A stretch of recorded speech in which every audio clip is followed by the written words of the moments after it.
Ristar is a platformer developed by Sonic Team and released for the Sega Genesis back in 1995. Coming from many of the same folks that worked on the Sonic the Hedgehog series of games, some of the music and level design has a certain familiarity to it, but as a whole, this is a very unique experience. The main gimmick in Ristar is his arms. They can stretch out a pretty good distance to gather items, can be used to traverse up the side of walls, hang from flying birds, and is the primary attack of Ristar himself. You cannot jump on enemies, but instead must grab them with your arms. Ristar then headbutts them off the screen. He does have a jump, but most of your navigating will be done using your arms to swing up and down and around objects. It's a little strange at first, as it's unlike anything I've ever played before, but it's incredibly well executed. The controls are incredibly smooth and responsive, and easily rank up there with some of the best games in the genre. The level design is excellent and complements the grabbing mechanics perfectly. They never feel too short, nor do they overstay their welcome. Some levels are fairly linear, others focus on acrobatics, others on accurate platforming, and some still flip the script entirely. In this stage, you must take the metronome with you through the entire level, using conveyor belts and air pressure to keep it moving along while you battle enemies. There are little moments like this through the entire adventure, and you can tell the designers put a lot of thought into each of the worlds. Speaking of worlds, the levels in Ristar are spread across 6 planets, plus a final level against the main boss. Each of the 6 planets feature 2 levels and a boss fight, much like the Sonic franchise. All 6 worlds feel completely different from each other, with different themes and gimmicks that makes progression a real treat.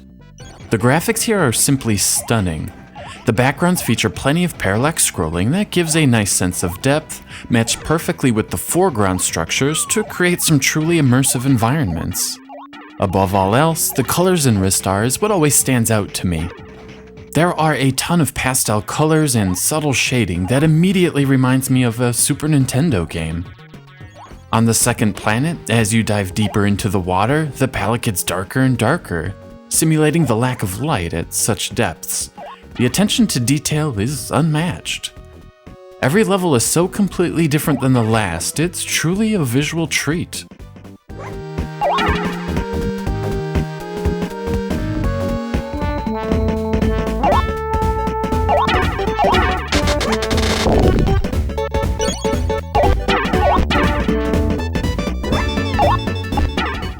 As you can hear, the audio is exceptional as well.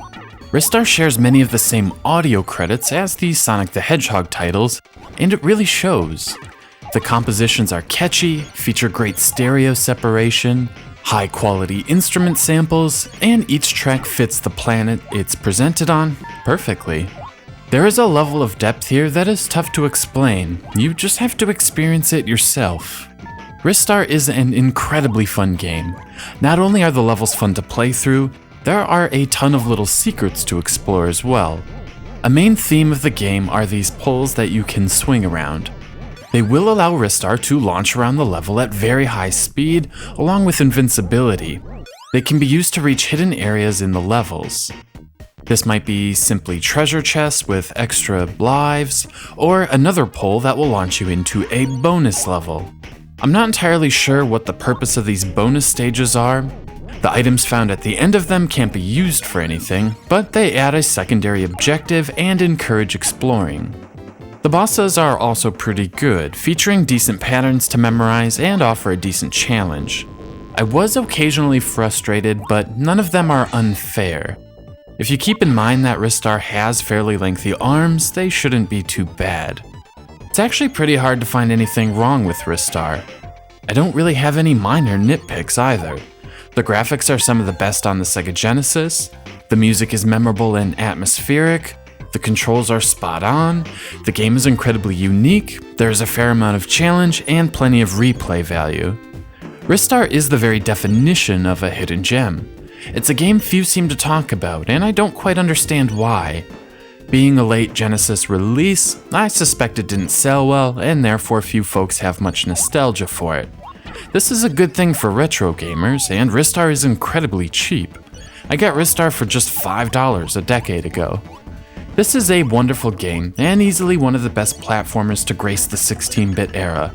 It holds up well 20 years later, and is a must-own for the Genesis. The game is flawless, 5 out of 5.